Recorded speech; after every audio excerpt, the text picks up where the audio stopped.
Good morning, students. Today I'm going to give you a lecture on classroom behavior management.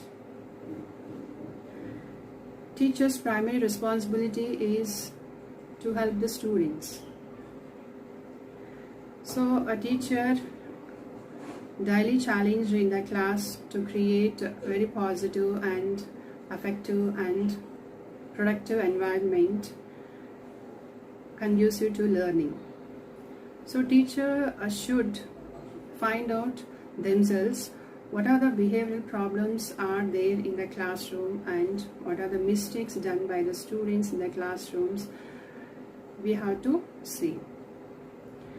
So we should create some kinds of rules to control the behaviors, some kinds of behaviors.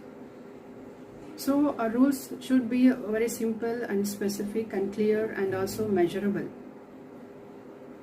So rules are, totally depend on a student's age and also their ability to learn and to follow the rules given by the teachers. So for example, I can give you, the rule is, I'm giving to the students, bring your books, pens and papers for tomorrow's class instead of be ready to learn. So we don't give a direct rule to the students. So easily, calmly we can give this kind of expression, bring books, pencils, pens for tomorrow's class, and I can give you some more information regarding. We can give a beautiful expression to the students. It could be much better. They can receive very positive manner. Here, and sometimes ignoring is also the best tool to reduce the misbehavior. Okay, so here a student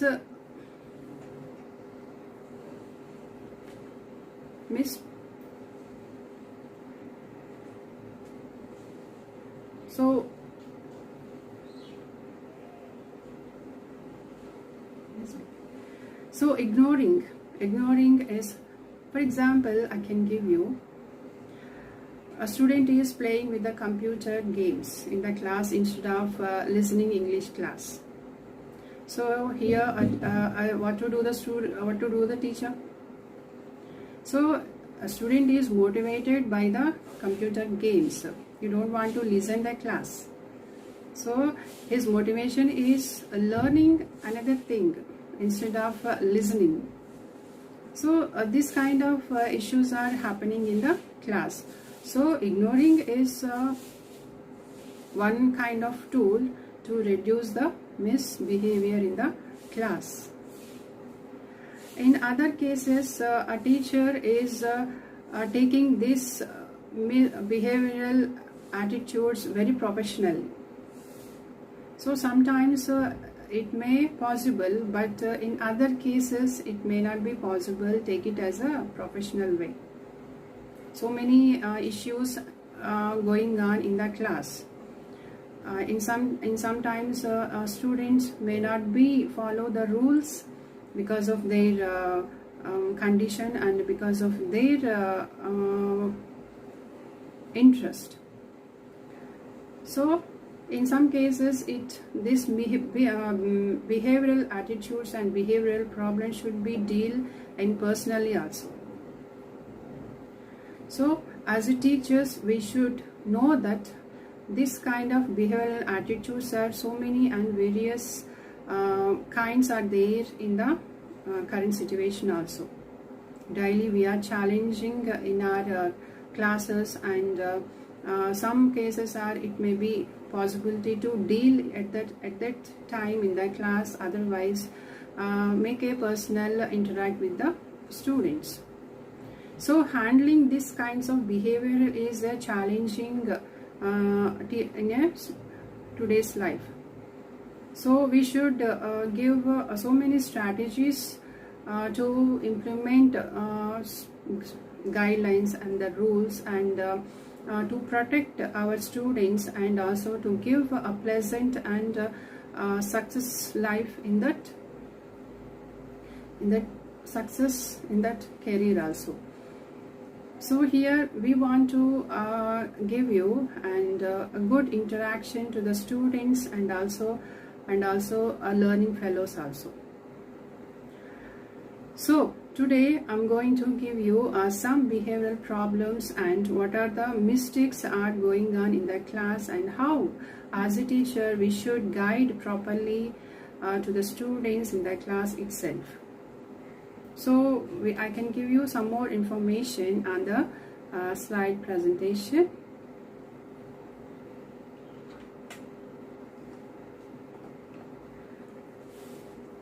Here, classroom behavioral problems. What are the classroom behavior problems?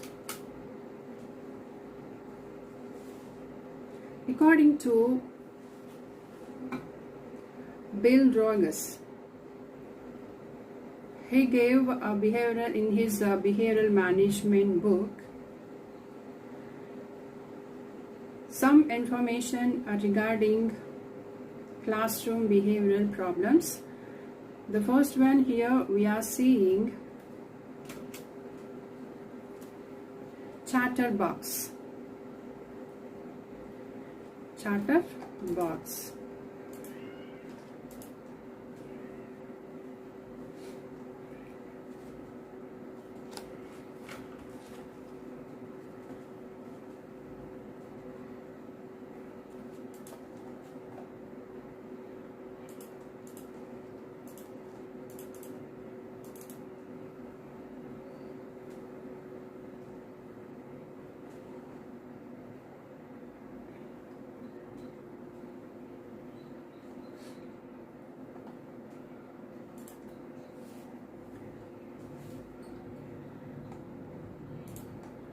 Chatterbox, or we can call it as talking. The non-stop talking of chatterbox can distract other students from concentrating on their work. This is something a teacher can tackle by giving positive instructions and avoiding negative ones. He can direct instructions to specify students and ask them to remain quiet.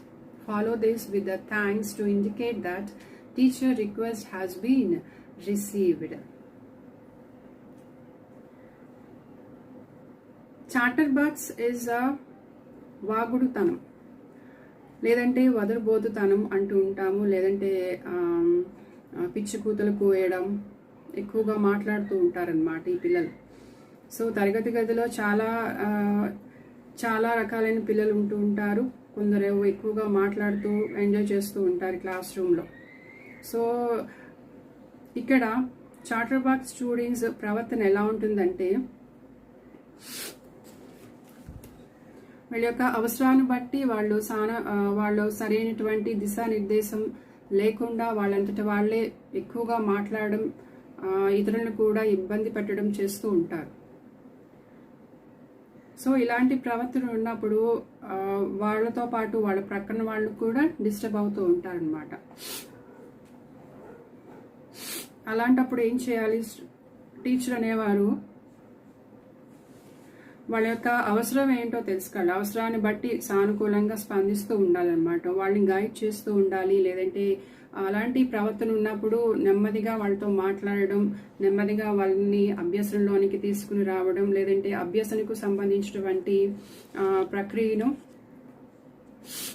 యాక్టివిటీస్లో ఎక్కువగా participate చేయడం, ఇలాంటి చిన్న చిన్న homeworks అని వాళ్ళకి ఇస్తూ ఉంటే డెఫినెట్గా వాళ్ళకున్న టైంని దుర్వినియోగం చేసుకోకుండా ఎక్కువగా మాట్లాడడం తగ్గించుకొని ఆ కాన్సన్ట్రేషన్ మొత్తం కూడా ఇచ్చిన వర్క్ మీదే ఉంటుంది. సో వాగుడుతనం సమస్యను వెంటనే గుర్తించిన ఉపాధ్యాయులు అయితే వాళ్ళని నెమ్మదిగా ఇంకొక వర్క్లోని ఇన్వాల్వ్ చేస్తూ వాళ్ళు కూడా పరిపూర్ణంగా అభ్యసనను కొనసాగించే విధంగా చేస్తే క్లాస్ రూమ్లో ఎటువంటి డిస్టర్బెన్సెస్ అనేవి కూడా ఉండవన్నమాట. So this kind of behaviors we are seeing in the class naturally. We are giving instructions: be quiet, remain quiet, and also don't talk anybody in the class. So that we don't want to give direct dialogues or direct expressions to the students. So we should be, as a teacher, we should be very calm, and we can direct them to involve some other words. Then only they can stop their talking and they can concentrate on their concepts, whatever going on in the classroom, and they never disturb to the other people also. So those are the Chatterbug fellows. And the second one is boycotting. According to Rogers, he gave a second behavioral problem is boycotting students or power strangle students. There are some kind of students who refuse to do any work or cooperate in any way. So don't be dragged into this power play. Give the student one more choice of their doing the work or not to do the work and facing the consequences. This could include missing out on free time for fun activities. This way, we are putting the responsibility on the student to make the right choice. When they do start to do the work, make sure to acknowledge their good behavior with the smiles and encouragement also. So boycotting అంటే పని చేయడానికి నిరాకరించే విద్యార్థులు ఉంటారు. వాళ్ళకి ఏదైనా work చెప్పినప్పుడు ఇంట్రెస్టింగ్గా ఉండరు, లేదంటే వాళ్ళ పట్ల ఇచ్చే వర్క్ పట్ల అభిరుచి అంటూ వాళ్ళకి ఏమీ ఉండదు. కొంతమంది విద్యార్థుల్లో ఇలాంటి లక్షణాలు ఉంటాయి. సో తమ సామర్థ్యాలను మించిన బోధన అయినా అయి ఉండొచ్చు, క్లాస్ రూమ్లో జరుగుతుంది, లేదంటే ఆ టీచర్ చెప్పిన సబ్జెక్ట్ మీద ఇంట్రెస్ట్ కూడా లేకపోవడం కావచ్చు. ఇలాంటి ప్రాబ్లమ్స్తో ఉన్నప్పుడు డెఫినెట్గా ఒక స్టూడెంట్ అనేవాడు క్లాస్ రూమ్ నుంచి బాయ్కాట్ చేస్తే బాగుండు అనిపిస్తుంది. సో ఇలాంటి విద్యార్థులని ఉపాధ్యాయులు కూడా అబ్జర్వ్ చేస్తూ ఉండాలి. ఏదైనా పని చెప్పినప్పుడు టీచర్స్ పని ఇచ్చినప్పుడు కూడా వాళ్ళు ఎక్కువగా చేయడానికి ఇంట్రెస్ట్ చూపించరు. అలాంటప్పుడు టీచర్స్ ఏం చేయాలి? టీచర్ అనేవారు క్లాస్ రూమ్లో ఇచ్చిన వర్క్ క్లాస్ రూమ్లో కాకపోతే లీజర్ టైంలో కూడా చేయాల్సి వస్తుంది అని ఇన్స్ట్రక్షన్ ఇచ్చినట్లయితే డెఫినెట్గా ఇచ్చిన సమయంలోనే క్లాస్లోనే ఆ వర్క్ను కంప్లీట్ చేయడానికి ఛాన్సెస్ ఎక్కువగా ఉంటాయి. ఎందుకంటే లీజర్ అవర్ వేస్ట్గా పోతుంది. అందరితో పాటు కూడా కోఆర్డినేట్ చేసుకొని క్లాస్లోనే హోంవర్క్ చేసుకుంటే బాగుంటుంది. బయటికి లీజర్ టైంలో వేరే లీజర్గా కూడా ఉండొచ్చు అన్న ఒపీనియన్తో అయినా ఇలాంటి విద్యార్థులు ఏం చేస్తూ ఉంటారు అంటే బాయ్కాట్ చేయడానికి నిషేధిస్తూ ఉంటారు. So a teacher should guide them to give the work at a time in the class, any activity, any kind of work to finish up within the class. After that he can go out and he can play them with their peer group and create any fun activities after completing the work. So those are the boycotting. అంటే పనిని చేయడానికి నిరాకరిస్తున్న విద్యార్థులకు ఇలాంటి ఎక్కువ యాక్టివిటీస్లో involve చేయడం వల్ల వాళ్ళలో కొంత ప్రేరణ అనేది కలుగుతుంది. కాబట్టి డెఫినెట్గా వాళ్ళు క్లాస్ రూమ్లో కూర్చుని అభ్యసన చేయడానికి ఎక్కువ మొగ్గు చూపిస్తూ ఉంటారు. సో బాయ్కట్ చేయడానికి ఛాన్సెస్ తక్కువగా ఉంటాయి. So next one is debating, argumentative, otherwise argumentative. Students who challenge everything the teacher says or does can distract the class by forcing it to focus on secondary issues. However, getting defensive or adopting a hostile attitude is not likely to solve the issue. Remain assertive and civil focus on the primary issue. So repeated instances like this may require an after-class discussion with the student to explain how the behavior spoils the relationship with you and interferes with the learning time of her peer group. So debating అనేది ఏంటంటే వాదించడం. ఉపాధ్యాయుడు చేసే ప్రతి పనిని కొంతమంది విద్యార్థులు వ్యతిరేకిస్తూ ఉంటారు. అది న్యాచురల్గా క్లాసెస్లో జరిగేదే. సో అలాంటప్పుడు ఉపాధ్యాయులు ఎక్కువగా ప్రశ్నించడం చేస్తారు. అంటే ఇచ్చిన హోంవర్క్ని చేయకుండా, ఇచ్చిన పనిని చేయకుండా, లేదంటే ఏదైనా చెప్పినప్పుడు మళ్ళీ రివర్స్లో వాళ్ళు మాట్లాడుతూ ఉండడం, లేదంటే విద్యార్థి అప్పుడు ఎలాంటప్పుడు ఉపాధ్యాయులు అనేవాళ్ళు ఏం చేయాలి అంటే ఆ విద్యార్థి ఏ స్థాయిలో ఉన్నాడు, ఎలాంటి భాష ఉపయోగించి వాళ్ళు మాట్లాడుతున్నారు, లేదంటే ఎలాంటి హావభావాలు వాళ్ళు ప్రదర్శిస్తున్నారు అనేది ఉపాధ్యాయులు అనేవారు ఎక్కువగా అబ్జర్వ్ చేస్తూ ఉండాలి. సో అలాంటి సందర్భాల్లో వాళ్ళ యొక్క ప్రవర్తన ఎప్పుడైతే ఉపాధ్యాయులు గమనించాలో వాళ్ళతో వాదనకు దిగకుండా ఉపాధ్యాయుడు నెమ్మదిగా వాళ్ళని సమస్యను పరిష్కరిస్తూ ఉండాలి. అంటే వాళ్ళతో కూర్చుని మాట్లాడడం, సమస్యను సామరస్యంగానే పరిష్కారం చూపించేలా ఉండాలి తప్ప ప్రొఫెషనల్గా టీచర్ అనేవాడు they don't face it is a professionally they are treating this problem. So argumentative students చాలా రకాలుగా ఉంటారు క్లాస్లోను. సో నెమ్మదిగా వాళ్ళని అసెప్టివ్గానే చూడాలి తప్ప ఒక నిక్కచ్చిగా ఉపాధ్యాయులు వాళ్ళ సమస్యను సామరస్యంగానే పరిష్కరించే మార్గమే తప్ప వాళ్ళు డామినేటింగ్గా వాళ్ళతో పాటు కూడా ఆ టీచర్ అనేవారు డిబేటింగ్ వాళ్ళు చేయకూడదు. ఓకే, దీనినే డిబేటింగ్ నేచర్ ఉన్న విద్యార్థులు అంటాం. Next was sulking.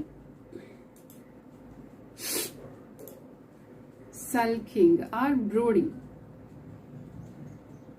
Fourth one is a sulking behavior or brooding. Sulking behavior is also a distraction for the teacher.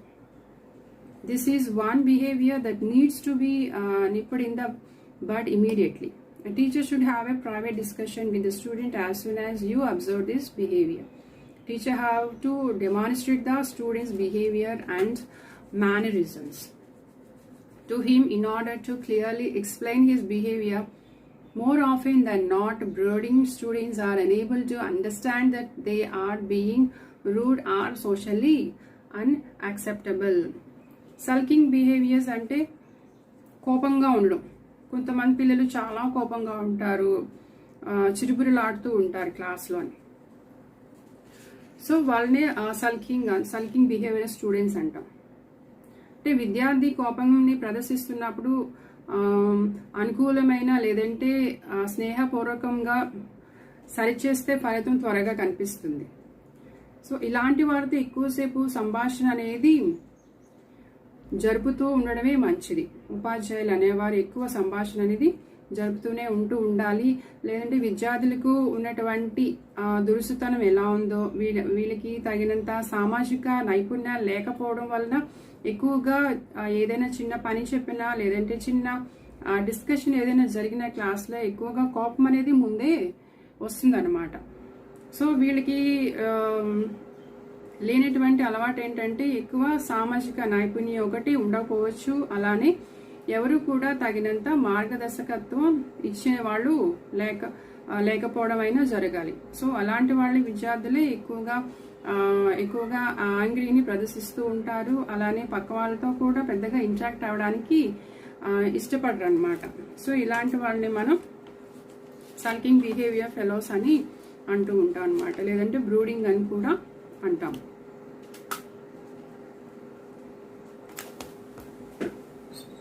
Next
Next one is the fifth one, clinging. Otherwise we can pronounce over dependence. A student who requests assistance all the day may be doing so out of a need for attention, or may genuinely not to able to accomplish the task on his or own, and assess the reason behind the clinging habit before you address it. Try ignoring the persistent calls to look at the work for a while, and when she or he waits patiently, reward him her looking at the work enthusiastically. Another strategy is to have a student ask their peers before they speak to you for clarification. Here students, this kind of clinging students are depend on other fellows. Okay, so here they don't want to take much more interest to do their work their own. They need their some assistance with that some fellows. So they don't want to stay at the time in the classroom. They don't want to wait, it seems, in the classroom itself. They are moving they are moving, and also they don't want to listen the words of the teachers also. So clinging students, ఇక్కడ విద్యార్థులు ఎలా ఉంటారంటే ఎక్కువగా ఎప్పుడు కూడా ఇతర విద్యార్థులతో ఎక్కువగా ఆధారపడుతూ ఉంటారు. అంటే they don't take any decisions on they own. అంటే సలహాలు కానీ వాళ్ళ యొక్క హెల్పింగ్ కానీ ఇతరులపై ఆధారపడడం, లేదంటే దానివల్ల కలిగే ఇబ్బందులు కూడా చాలా అధికంగానే ఉంటాయన్నమాట. సో ఎప్పుడు తన పనుల గురించి లేదు అంటే తన వర్క్ గురించి ఇతరుల మీద ఆధారపడడం, లేదంటే తన సీట్లో తను కూర్చోపోవడం, సో ఇలాంటి చిన్న చిన్న మిస్టేక్స్ అన్ని కూడా చేస్తూ ఉంటారు. సో విడవకుండా ఒకరి మీద ఆధారపడడం, లేదంటే ఉపాధ్యాయుడు చెప్పినా సరే వాళ్ళ వర్క్ అనేది చేయకపోవడం, ఇలా చేస్తూ ఉన్నప్పుడు సరైన రీతిలో వాళ్ళని సెట్ చేయాలి అంటే ఉపాధ్యాయులు ఏం చేయాలంటే వాళ్ళకి సరైన గైడెన్స్ ఇస్తూ ఉండాలి. ఈ విద్యార్థులు దగ్గరకు వచ్చినప్పుడు కాసేపు వెయిట్ చేయించడం, వాళ్ళ ఉన్న పేషెన్స్ని టీచర్స్ అనేవాళ్ళు గమనిస్తూ ఉండాలి. సో వాళ్ళ దగ్గరికి వెళ్ళినప్పుడు కూడా వాళ్ళని అబ్జర్వ్ చేస్తూ, లేదంటే వాళ్ళకున్న పేషెన్స్ని అబ్జర్వ్ చేస్తూ నెమ్మదిగా వాళ్ళ సీట్లో వాళ్ళు కూర్చునేటట్టు చేయడం, లేదంటే వాళ్ళ వర్క్ని వాళ్ళు చేసుకునేటట్టు చేయడం. లేదు టీచర్ అనేవారు వర్డ్స్ యూస్ పైన జస్ట్ నాన్ వెర్బల్గా కూడా హ్యాండ్స్ సిగ్నల్స్ ద్వారా కూడా వాళ్ళకి తగినన్ని సంజ్ఞలు ఇస్తూ ఉపాధ్యాయులు వారికి నిర్దేశకమైన మార్గదర్శకత్వాన్ని ఇవ్వడం ద్వారా కూడా ఇటువంటి స్టూడెంట్స్ని వాళ్ళపైన వాళ్ళు ఆధారపడే ఛాన్సెస్ ఎక్కువగా ఇవ్వడం ద్వారా కూడా దీన్ని క్లింగింగ్ అనే దాన్ని మనం రెక్టిఫై చేయొచ్చు. సో విద్యార్థి తన గురించి తన తోటి విద్యార్థులకు సంప్రదించినప్పుడు కూడా ఉపాధ్యాయ సలహాలు కూడా తీసుకోవడం ద్వారా కూడా ఇలాంటి ఆధారపడే తత్వం అనేది తగ్గుతుంది కూడా. సో ఇలా విడవకుండా ఒకరి మీద ఆధారపడే నేచర్ అనేది చాలా వరకు కూడా కంట్రోల్ చేసిన వాడు అవుతాం. So every student has their own abilities. So when it will shape, when they can utilize that abilities according to their situations in the classroom. So they can develop in their own abilities by using their abilities in the class itself. Next. So these are the 5 varieties of classroom behavioral problems. These are the 5 kinds of the behavioral problems of the students' nature we observed till now. And next we move on to the, according to Dreikurs in 1964, he explained in his book the behavioral problems in the classrooms, and also gave a beautiful solutions on these behavioral problems also. See the first one, attention seeking. Some self-deprecating students want to become the center of attraction in the class itself, and they can display their misbehavior by doing insane things, and laziness is high among students who want to get attention and rely on others for their work. So the students' behavior, they behave silly in the class, and they try to get the attention of the teachers and the students also. He seems to be unable to do anything for himself and looks for help of others also. So at times it seems too great to get the attention of others. Once they get the attention, the theoretical behavior is revealed.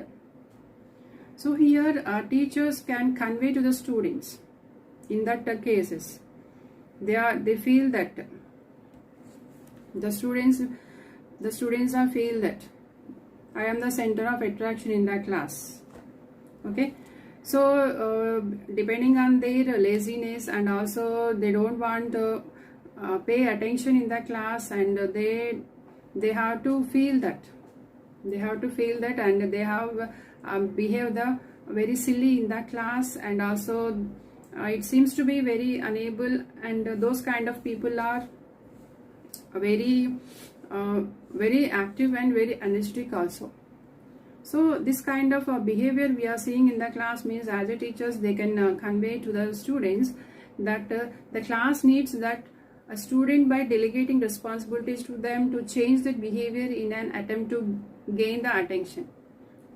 So in that particular case, teachers should talking to such students in private should be done by the listening to them, knowing their interests and needs, and giving them the feeling that they are needed. If the student ignores the behavior and encourages them, when the good behavior is displayed, the student will adopt good behavior also. Attention seeking అంటే అవధానాన్ని పొందడం. అంటే ఎక్కువ విద్యార్థులు అవధానం అంటే వాళ్ళ మీద attention కలిగేలా కొంతమంది విద్యార్థులు కొన్ని లక్షణాలను ప్రదర్శిస్తూ ఉంటారు క్లాస్ రూమ్లో.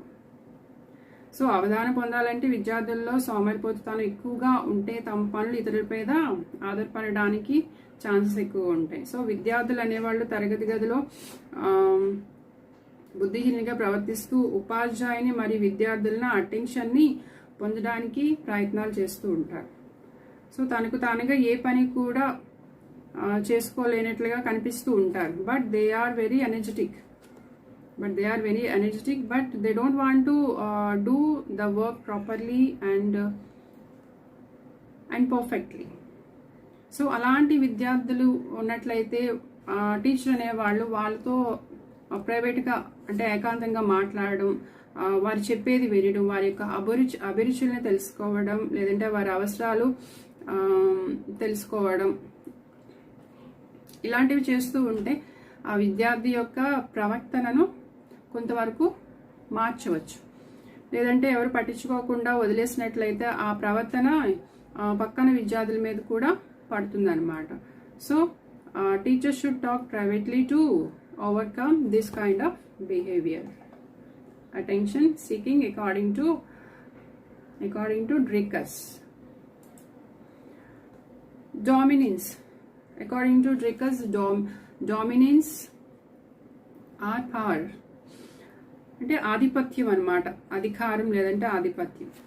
When the attempt to get everyone's attention fails, such students become rebellious in order to dominate other ways and make fellow student to cry. Rebellion begins to the stubborn when not working wants to achieve anything by themselves, and they opposes the teachers not to participate in any work that the teacher says. Okay, so here students are some kinds of students are shows that rebellious nature. Okay, rebellious nature means here ఆధిపత్యం. Rebellious means తిరుగుబాటు అన్నమాట. అంటే అందరి అటెన్షన్ని పొందాలనే ప్రయత్నంలోని కొంతమంది విఫలం అవుతూ ఉంటారు. అటెన్షన్ని తన వైపు డైరెక్ట్ చేసుకునేటప్పుడు some failures are facing. So అలాంటి విద్యార్థులు ఎవరైనా వాళ్ళ మీద టీచర్ మీద ఆధిపత్యం సంపాదించాలి, లేదంటే వాళ్ళ పీర్ గ్రూప్ మీద ఆధిపత్యం సంపాదించాలి అని వాళ్ళు ఒక తిరుగుబాటు తనాన్ని ప్రదర్శిస్తూ ఉంటారు. దాన్నే రెబెలియన్ నేచర్ అంటాం. అంటే తోటి విద్యార్థులను ఏడిపిస్తూ ఉంటారు ఇలాంటి వాళ్ళు. అంటే పని చేయడానికి కూడా చాలా స్టబర్న్గా మొండిగా బిహేవ్ చేస్తూ ఉంటారు క్లాస్ రూమ్లో. ఓకే, సో ఇలాంటి విద్యార్థులను ఉపాధ్యాయులు అనేవారు ఏం చేయాలి? ఆధిపత్యాన్ని ప్రదర్శించే విద్యార్థులు పక్కన వాళ్ళ మీద ఎలాంటి హాని కూడా చేయకుండా విద్యార్థుల పట్ల విద్యార్థులు నేరుగా తీవ్రంగా మాట్లాడకుండా వాళ్ళతో నెమ్మదిగా మాట్లాడడం, లేదంటే తిరుగుబాటుకి గల కారణాలు ఏంటో తెలుసుకోవడం, లేదంటే అలాంటి స్వభావాన్ని తగ్గించడం, లేదంటే విద్యార్థులు ఏకాంతంగా కూర్చోబెట్టి మాట్లాడడం, వాళ్ళకి కావాల్సిన వర్క్ ఏదో వాళ్ళకి అసైన్ చేసేస్తే వాళ్ళకి ఆ ఫ్రీ నేచర్ అనేది క్లాస్ రూమ్లో ఉండదు. అలానే ఒకరి అటెన్షన్ని కూడా డైరెక్ట్ చేసిన వాళ్ళు అవుతాం. So students who strive for dominance, it should be they do not cause any harm to the fellow students. As students speak slowly and calmly without speaking directly or seriously. So working slowly with the students to eliminate the rebellious nature, and it should be bring about behavior that is acceptable to the all. So ఇలాంటి విద్యార్థుల్ని నెమ్మదిగా మాట్లాడుతూ ఉండాలి. వాళ్ళకి rebellion నేచర్ని మనం తగ్గించినట్లయితే వాళ్ళు కూడా ఇతర విద్యార్థులతో కలిసి పనిచేయడానికి సహకరిస్తూ ఉంటారనమాట. అది ఆధిపత్యం లేదంటే అధికారం అంటాం, డామినెన్స్ అండ్ పవర్.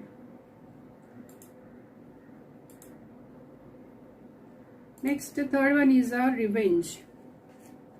రివెంజ్ అంటే పగ తీర్చుకోవడం, లేదు అంటే కసి తీర్చుకోవడం అనమాట. In a battle for supremacy, if A teacher gains the upper hand over the student with authority or aggression, the losing student doesn't like it and turns it into a tool for gaining dominance again. The aggrieved student begin to destroy fellow students and school objects, display angry persistence and opposes everyone, does no work, does not trust anybody and does not have any good relationship with anyone. Okay, so they don't want to be a part of the class also. So in that particular case, what to do teacher? A teacher should see that no one is harmed by the vengeful student. Okay, the student should not overreact words on insane language, or one should try to slowly eliminate that behavior nature without any anger or punishment, and giving friendliness and calming down, and also accepting one another, talking slowly and understanding the problem and trying to solve it can foster good behavior in the resentful student. These are all should do the teacher. Revenge అంటే అధికారంతోనో లేదంటే తన దూకుడుతనంతోనో ఒక విద్యార్థి తనదే పై చేయి సాధిస్తే ఓడిపోయిన విద్యార్థి లేదంటే అది నచ్చక మళ్ళీ ఆధిపత్యాన్ని సంపాదించుకోవడానికి తనపై పగ తీర్చుకోవడం. సో ఇలాంటి revenges, small revenges are happening in the classes. So పగను తీసుకునే విద్యార్థి ఎప్పుడు ఆ సిచ్యువేషన్ వస్తుందా అని చూస్తారు. ఆ సందర్భం ఎప్పుడు వస్తుందా, మళ్ళీ గొడవ పడడానికి రెడీగా ఉంటారు. సో పగను పెంచుకుంటున్న విద్యార్థి ఏం చేస్తూ ఉంటాడు? తోటి విద్యార్థులందరినీ కూడా కలుపుకుంటూ ఉంటాడు అనమాట. సో పాఠశాల వస్తువులు వాళ్ళందరితో కలిపి ఏవైనా పాఠశాలలో ఉన్నటువంటి వస్తువులన్నింటినీ కూడా డిస్ట్రాయ్ చేయడం, లేదంటే తన యొక్క కోపాన్ని ప్రదర్శిస్తూ ఉంటాడనమాట. రివెంజ్ అనేది ఇలా వస్తువుల మీద తీర్చుకోవడం, ఆ తర్వాత ఆ పేర్ గ్రూప్ మీదకి వెళ్తుంది, ఆ తర్వాత మళ్ళీ టీచర్స్ మీదకి వస్తుంది. సో ఇలాంటి విద్యార్థుల్ని చాలా చాలా కరెక్ట్గా కాన్సెప్చువల్గా డీల్ చేయాలి ఉపాధ్యాయులు అనేవారు. సో ఇలాంటి ఉపాధ్యాయులు ఎలా చేయాలి అంటే ఆ విద్యార్థి యొక్క ప్రవర్తన ఎలా ఉందో గమనించాలి ఫస్ట్. సో ఎలాంటి కోపం ప్రదర్శిస్తున్నాడు, అంటే వాళ్ళకి పనిష్మెంట్ అనేది ఇచ్చే విధంగా ఉపాధ్యాయులు కానీ చేసినట్లయితే it is going to very terrible. అలాంటి శిక్ష ఏమీ లేకుండానే ఇలాంటి సమస్యను పరిష్కారం చేయాలి. సో శిక్షిస్తే అలాంటి రివెంజ్ ఏమవుతుందంటే ఇంకా డేంజరస్గా ప్రదర్శించే ఛాన్సెస్ ఉంటాయి. కాబట్టి శిక్ష అనేది లేకుండా నెమ్మదిగా వాళ్ళతో ఇంటరాక్ట్ అవుతూ ఉండాలి. స్నేహపూర్వకంగానే ఒక విద్యార్థిని తన యొక్క భావనని ఉపాధ్యాయుల వల్ల అర్థం చేసుకుంటూ ఉండాలి. లేదంటే వాళ్ళు చెప్పిన మాటల్ని, స్టూడెంట్ చెప్పిన మాటల్ని ఉపాధ్యాయులు అనేవారు అంగీకరిస్తూ ఉండాలి. ఫస్ట్ అటెంప్ట్లోనే అంగీకరించాలి, నెక్స్ట్ అటెంప్ట్లో కూడా అంగీకరించాలి. అలా నెమ్మదిగా మాట్లాడడం, వాళ్ళ సమస్య ఏమిటో అర్థం చేసుకోవడం, లేదంటే వాళ్ళని ఒక ప్రశాంతంగా ఉంచడం, క్లాస్లో కూర్చోబెట్టడం, ఇవన్నీ కూడా చాలా పేషెన్స్గా ఉపాధ్యాయులు చేయాల్సిన పరిస్థితి ఉంటుందన్నమాట ఇలాంటి విద్యార్థులతో. సో సమస్యను సామరస్యంగానే పరిష్కరించుకోవాలి. కాబట్టి నెమ్మదిగానే వాళ్ళతో, స్టూడెంట్స్తో ఇంటరాక్ట్ అయ్యి వాళ్ళకున్న ప్రాబ్లమ్స్ని తెలుసుకొని రెక్టిఫై చేసే విధంగానే ఉపాధ్యాయులు అనేవారు ఉండాలన్నమాట. That is a revenge. And next we go to the sense of inadequacy. అంటే తాను తక్కువ అన్న భావన ఎక్కువ విద్యార్థుల్లో ఉంటుంది. So who are those students? Let us see. A student who is completely useless will be convinced that he will not win under any circumstances. He feels that he gives up all his efforts and hearts and the mind, and he underestimates his abilities and wants to be useless. And in such a situation, the student becomes depressed and a severe relationship with everyone. So this kind of students we are seeing in the class. So as a teachers, they should see that condition of the student and who feels inferior participants in educational activities, and also should see the participant in the class social activities or not, and also to help and to be a trained counselor. And also teachers should give a student can transform into the normal person by changing his way of thinking and making him actively involved in all educational activities and social activities. So if problems that arise in the classroom are addressed from time to time, students will develop good behavior and they can achieve expected results also.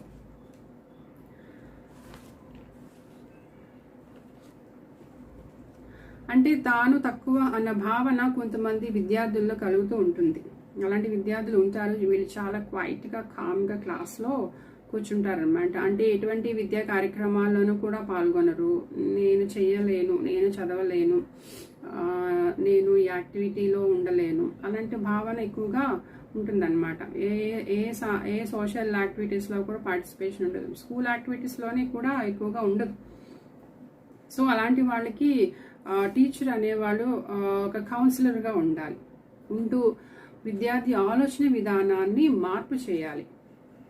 అంటే తను ఏదైనా చేయగలడు, తను ఏదైనా సాధించగలడు, తను ఏదైనా నేర్చుకోగలడు అన్న కాన్ఫిడెన్స్తో విద్యార్థి అనేవాళ్ళు ఉండాలి. కాబట్టి ఆ teacher should be a counsellor in that particular situation.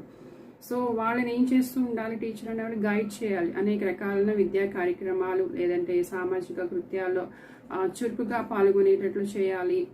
So తరగతి గదిలో తలెత్తే సమస్యలన్నిటినీ కూడా రెక్టిఫై చేస్తూ ఇలాంటి విద్యార్థులను కూడా టీచర్ అనేవాళ్ళు మోటివేట్ చేస్తూ ఉండాలన్నమాట. అలాంటప్పుడు they can feel and they can have the beautiful confidence regarding I can do and I will have a good aim and achievement in my life అన్న భావన ఆ విద్యార్థిలో కలగాలన్నమాట.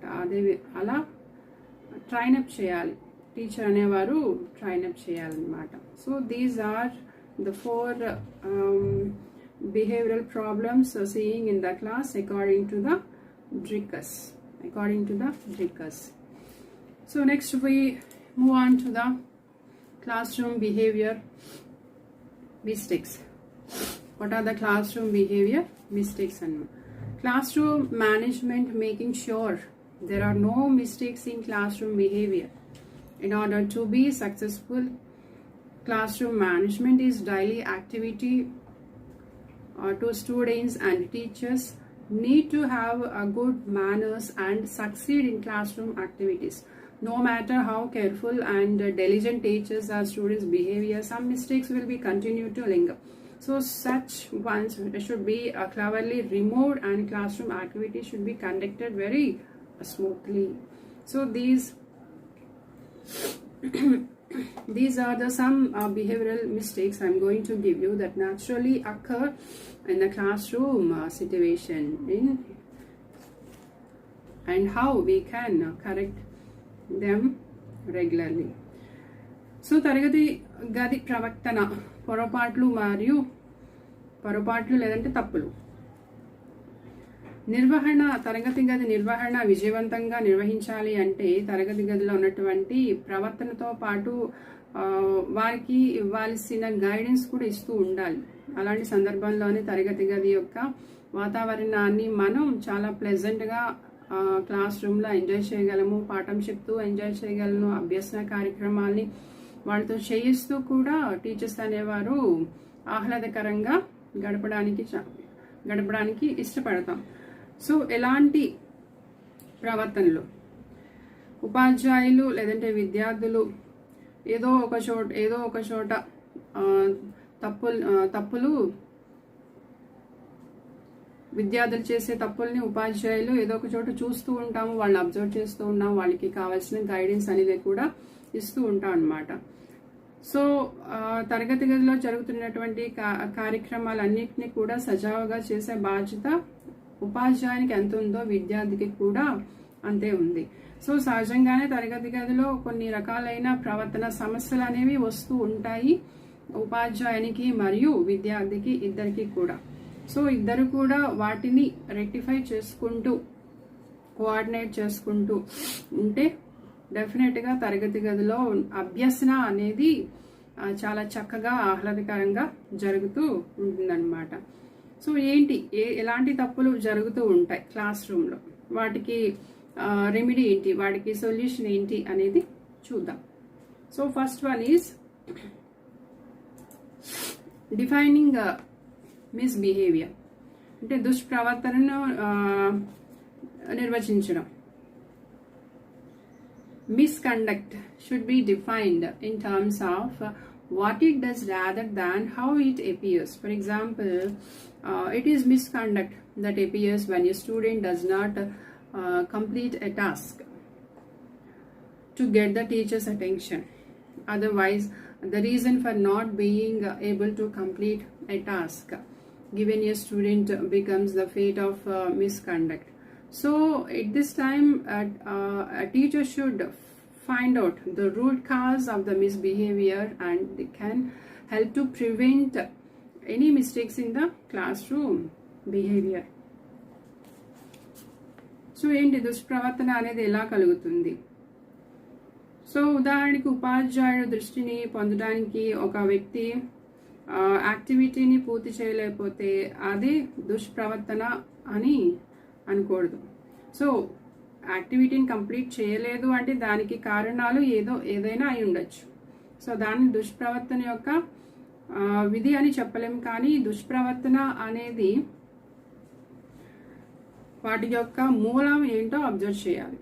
ఒక యాక్టివిటీ చేయమన్నాము అంటే ఇట్లా హోమ్ ఎన్వైర్న్మెంట్లో చేయలేకపోయాడు, క్లాస్ రూమ్ ఎన్వైర్న్మెంట్లో కూడా విద్యార్థి చేయలేకపోయాడు. ఏంటి కాజ్ ఏంటి, కారణాలు ఏమండి ఉండొచ్చు? ఇంట్లో ఉన్న ఫ్యామిలీ మెంబర్స్ సపోర్టివ్ లేదా, లేకపోతే క్లాస్ రూమ్లో ఉన్న ఎన్వైర్న్మెంట్కి అడ్జస్ట్ అవ్వటం లేదా స్టూడెంట్ అనేది టీచర్ అనేవాళ్ళు అబ్జర్వ్ చేయాలి అనమాట. We don't want this is a misbehaviour కింద ట్రీట్ చేయాల్సిన అవసరం లేదు. But we can rectify this small kinds of misbehaviours in the classroom at the initial stage.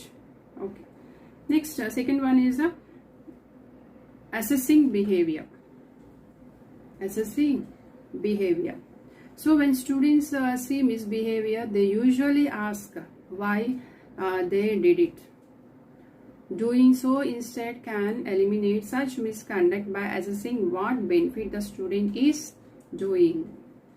For example, if a student stumbles across the table while reciting a lesson and ask why he is doing so. The student will answer that the lesson is very boring. Otherwise, that the student can eliminate such misconduct by knowing why the beat was made by guessing what happened before and after. So, ప్రవర్తనని అంచనా వేయడం అనమాట. Assessing అంటే ప్రవర్తనని, విద్యార్థి యొక్క ప్రవర్తనని అంచనా వేయడం. ఎలా అంచనా వేస్తాం? సో పాఠం చెప్తున్నప్పుడు ఒక విద్యార్థి బల మీద దరువు వేశాడు అనుకోండి. సో అక్కడ ఉపాధ్యాయులు అడిగితే సమాధానం ఏం చెప్తాడు విద్యార్థి? ఏం చెప్తాడు? చాలా బోరింగ్గా ఉంది లెసన్, అందుకనే ఈ పని చేస్తున్నాను అని చెప్పచ్చు, అవునా? సో విద్యార్థి అలా చేయడానికి ముందు, ఆ తర్వాత విద్యార్థి అలా ఎందుకు చేశాడో, ఆ తర్వాత జరిగిన అంశాలు ఏంటో అంచనా వేయాలి ఉపాధ్యాయులు అనేవారు. క్లాస్ రూమ్లో చెప్తున్నటువంటి అంశాన్ని వినకుండా తను బెంచ్ మీద దరువు వేయడం అంటే విద్యార్థికి ఒక రకంగా క్లాస్ రూమ్లో జరుగుతున్న అంశాలు అభిరుచికరంగా లేవేమో, లేదంటే అంత ముందు క్లాస్ చాలా డిస్టర్బెన్స్ క్రియేట్ చేశారేమో అన్న అంశాలన్నింటినీ కూడా ఆ టీచర్ అనేవాళ్ళు గమనించాలన్నమాట. సో ఎందుకు ఆ దుష్ప్రవర్తన ఎందుకు చేయాల్సి వచ్చింది అనేది ఆ టీచర్ అనేవారు గమనించుకోవాలి. So assessing that behaviour of the student. Next, third one is when one method does not work, try another. Okay, one approach doesn't work to the student's behavior, so try it another and another. So if there are differences in the behavior of any student, they should try harder. If they do not work when using methods such as not acknowledging, opposing, or blaming the mistakes that the student is making. However, here a teacher compliments and gifts can be used to put such student on the better path instead of water if there is still no results. Okay, so ఒక పద్ధతి పని చేయకపోతే మరొక పద్ధతిలో వాళ్ళని treat చేయాలి. So when an approach is not working, try the another approach. ఇక్కడ విద్యార్థి ప్రవర్తనలో తేడాలు ఉన్నట్లయితే విద్యార్థి చేసే పొరపాట్లని అంగీకరించకపోవడం, లేదంటే వ్యతిరేకించడం, లేదంటే అది తప్పు అని చెప్పే సందర్భాలు కూడా ఉంటాయి. సో అలాంటి పద్ధతులు ఉపయోగించినప్పుడు పని చేయకపోతే ఇంకొంచెం గట్టిగా చెప్పే ప్రయత్నాన్ని ఉపాధ్యాయులు చేయాలన్నమాట. అయినప్పటికీ ఫలితం లేకపోతే ఏం చేయొచ్చు? విద్యార్థిని మంచి మార్గంలో నడిపించడానికి కొన్ని సందర్భాల్లో ఎంత student nature it's not good అని అనిపించినా సరే ఆ teacher should give prizes and teacher should give rewards to that person. So it is possible in some situations, in some kinds of events. ఇవి ఇలా చేస్తూ ఉండడం వల్ల వాళ్ళ నేచర్ అనేది వాళ్ళ ఒక గుడ్ నేచర్ని డెవలప్ చేసుకోవడానికి ఎక్కువ ఛాన్సెస్ ఉంటాయన్నమాట. అలాంటి ఛాన్సెస్ ఉపాధ్యాయులు ఇస్తున్నారని అర్థం ఇక్కడ. Okay, next we move on to the fourth one, violation of classroom rules. Violation of classroom rules. Teachers work with the students to formulate and enforce rules for classroom management. So these are not particular unless they are subject to change from time to time. So in addition to keeping the class rules up to date and it is easy to follow as many useful and minimal rules as possible and not make a big mistakes in the classroom behavior. Okay, తరగతి గది నియమాలను ఉల్లంఘించడం అన్నమాట, violation class room rules. కొన్ని సందర్భాల్లో చాలా మంది students they can violate the rules of the class. So what happened, for example, the rule is not speak in the classroom is to restrict the student from speaking to any time that it falls under misconduct.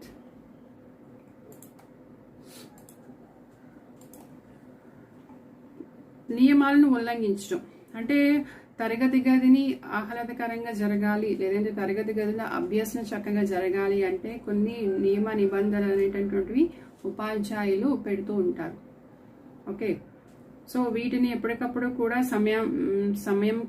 సమయానికి అనుగుణంగా ప్రదర్శిస్తూ ఉండాలి తప్ప అన్ని వేళ కూడా rules గురించి మాట్లాడకూడదు. ఉపాధ్యాయులు అనేవారు అభ్యసనకి ఎక్కువ పెద్దపీట వేయాలి, లేదంటే రూల్స్ని కొన్నిసార్లు బాయ్కట్ చేయాల్సిన ఛాన్సెస్ క్లాస్ రూమ్లో ఉన్నాయి. సో అలాంటి వైలేషన్స్ అనేవి జరుగుతూ ఉండాలన్నమాట. మార్పులు అనేవి చోటు చేసుకుంటూ ఉన్నాయి. సో అవసరానికి అనుగుణంగా ఆ మార్పులను చేస్తూ ఉండాలి, లేదంటే ఆచరిస్తూ ఉండాలి. అలాంటప్పుడే నియమ నిబంధనలు కూడా విలువనిచ్చిన వాళ్ళు అవుతారు విద్యార్థులందరూ కూడా. Okay, next 5th one is treating all misbehavior as one does. Okay, all misbehaviours అంటే అన్ని పొరపాట్లని చేయకూడనివిగా చూడటం అన్నమాట. కొంతమంది ఇక్కడ ఏం చేస్తుంటే some students make behavioural mistakes in the class room that lack of motivation or any kind of skills. So all such misconduct should be corrected in those that they can corrected without counting below the ones that should be not done. Okay, for example, if a student repeat the mistake related to the lesson, they can bring about the changes in their behavior by changing the teaching methods. So విద్యార్థుల ప్రేరణ లేకపోవడం వలన, లేదంటే వాళ్ళు నైపుణ్యాలు లేకపోవడం వలన, లేదంటే కొన్ని ప్రవర్తన పొరపాట్లు చేస్తూ ఉంటారు క్లాస్లో. సో ఇలాంటి ప్రవర్తనలు చేయడం వలన చేయకూడని వాటిని క్రింద లెక్కగట్టకుండా వాటిలో సరిచేయగల వాటిని సరిచేస్తూ ఉండాలన్నమాట. సో ఉదాహరణకి పాఠానికి సంబంధించిన తప్పుల్ని మరలా చేస్తుంటే బోధన పద్ధతిని మార్చడం ద్వారా కూడా ప్రవర్తనని మనం మార్పు తీసుకురావచ్చు అన్నమాట. అంటే బోధన పద్ధతుల్ని మార్చాలి. నువ్వు ఇలాగే చేయాలి, నువ్వు ఇలాగనే కూర్చోవాలి, నువ్వు ఇలానే చదవాలి, చెప్పిన నోట్స్ చెప్పినప్పుడు రాయాలి, లేదంటే ఇలాంటి కొన్ని ఇన్స్ట్రక్షన్స్ ఇస్తూ ఉన్నప్పుడు డెఫినెట్గా కొంతమంది విద్యార్థులు చేస్తారు, కొంతమంది చేయని వాళ్ళని తీసుకున్నట్లయితే వాళ్ళతో సమ్ ఇంట్రెస్ట్ ఉంటుంది, ఆ టైంలోనే చేయాల్సిన అభిరుచి వాళ్ళలో ఉంటుంది, లేదంటే ఆ తర్వాత క్లాస్ అయిన తర్వాత కూడా ఆ వర్క్ చేసుకునే అలవాటు కొంతమందిలో ఉంటుందన్నమాట. సో అలాంటి సందర్భాల్లో ఉపాధ్యాయులు అనేవాళ్ళు బోధన పద్ధతుల్ని ఆ సమయానికి అనుకూలంగా, లేదంటే విద్యార్థుల ప్రవర్తనని, విద్యార్థుల అభిరుచికి అనుకూలంగా బోధన పద్ధతుల్ని కూడా ఇంప్లిమెంట్ చేస్తే ఆ క్లాస్ రూమ్ మేనేజ్మెంట్ అనేది సక్సెస్ఫుల్గా రన్ చేసిన వాళ్ళమే అవుతామన్నమాట. Next 6th one is lack of planning for transition time. అంటే మారే సమయం గురించిన ప్రణాళిక రచన లేని, అంటే బిహేవియరల్ ఎర్రర్స్ అన్నమాట. It can arise due to the students unpreparedness due to the lack of proper planning during the transition from one subject to the another, from one class to the another, and from one theory to the another practical. So there are the possibility of any misconduct if proper planning is done for such occasions. In that particular case, a teacher should know that what kind of situation is available to interact. Is a theory, it is a practical.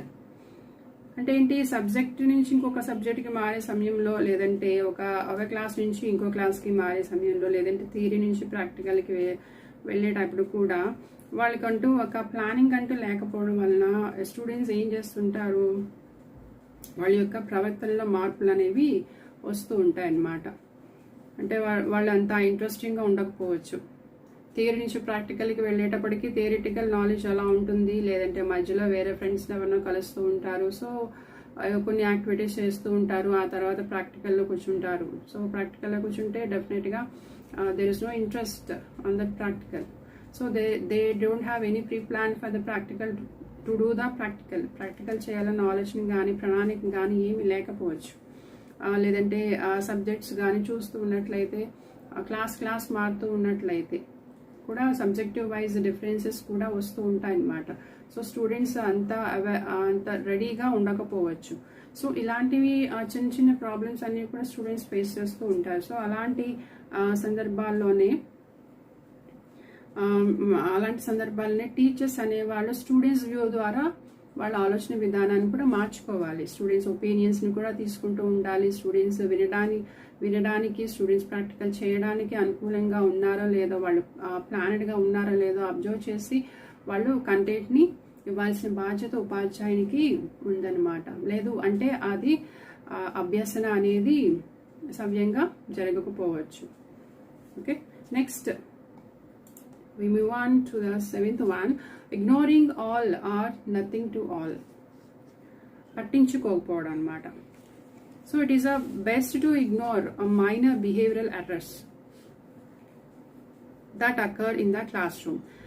Indirectly letting these mistakes have similar difficulties can prevent such misconduct from arising in that future also.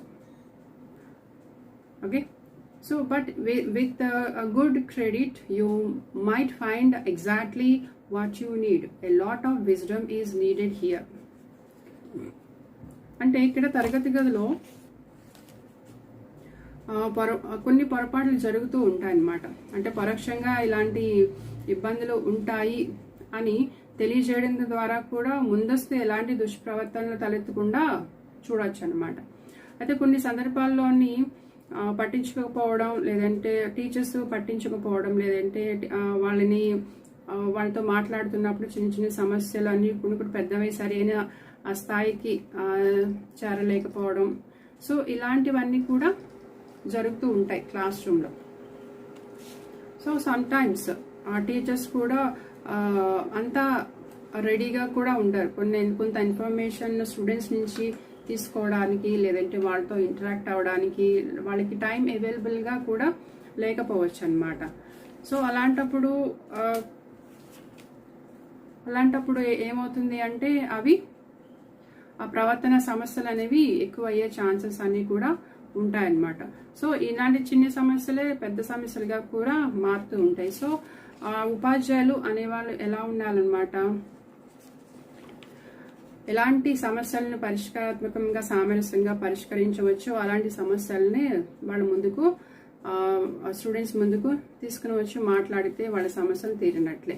లేదు కొన్ని సమస్యలు అనేవి చూసి చూడనట్లు వదిలేయడం మంచిది. అంటే first అటెంప్ట్లోనే స్టూడెంట్స్లో changes రావాలి అన్న కాన్సెప్ట్ని ఉపాధ్యాయులు తగ్గించుకోవాలన్నమాట. See ignoring is a best tool for the misbehavior, to reduce the misbehavior. So here also a teacher should know that they should interact not only in the professional but also they can interact personally and they can interact individually to rectify the problems of the students in the particular class. So next we move on to the next 8th one, insistence and expectations and consequences. Insistence, expectations and consequences అంటే అస్థిరమైన ఆశలు అన్నమాట. వాటి ద్వారా పర్యవసానాలు. అస్థిరమైన ఆశలు అనేవి విద్యార్థుల్ని తికమక్కగా చేయడంలో చేస్తూ ఉంటాయన్నమాట. అంటే there are no stability planning and there is no stability mind to learn the concepts. అంటే విద్యార్థులు ఏమి సాధించాలో స్థిరంగా తెలుసుకుని ఉండాలి క్లాస్ రూమ్లో. అంతేగాక వాళ్ళ యొక్క ప్రవర్తన కూడా వాళ్ళు ఎప్పటికప్పుడు చెక్ చేసుకుంటూ కూడా ఉండాలి విద్యార్థులు అనేవారు. ఓకే, సో అలాంటి సందర్భాల్లోనే ఇది స్థిరమైన aims and objectives, aims and goals they can be set in that classroom environment. If violate that hopes confuses students, they can volatile consequences can further perpetuate the students' misconduct. Therefore, students should be constantly informed of what they have achieved, and it can ensure that appropriate consequences of their misconduct is constantly the same anytime and anywhere. అంతేకాక వాళ్ళ యొక్క ప్రవర్తనకి తగిన పర్యవసానం ఎక్కడైనా స్థిరంగానే ఉండేలాగా చూసుకోవడం అది విద్యార్థుల యొక్క బాధ్యత. ఏదైనా వాళ్ళకి సంబంధించిన గైడెన్స్ అండ్ ట్రైనింగ్ కావాలి అంటే ఖచ్చితంగా మీరు ఉపాధ్యాయులని కలిసి వాళ్ళతో మాట్లాడడం, వాళ్ళకి సంబంధించిన స్థిరమైన అప్రోచెస్ అలానే స్థిరమైన ఎయిమ్స్ గోల్స్ అనేవి విద్యార్థులు సెట్ చేసుకోవడం మంచిది. Next one, missing the link between instruction and the behavior. So sometimes a teacher's teaching can lead to the student misconduct.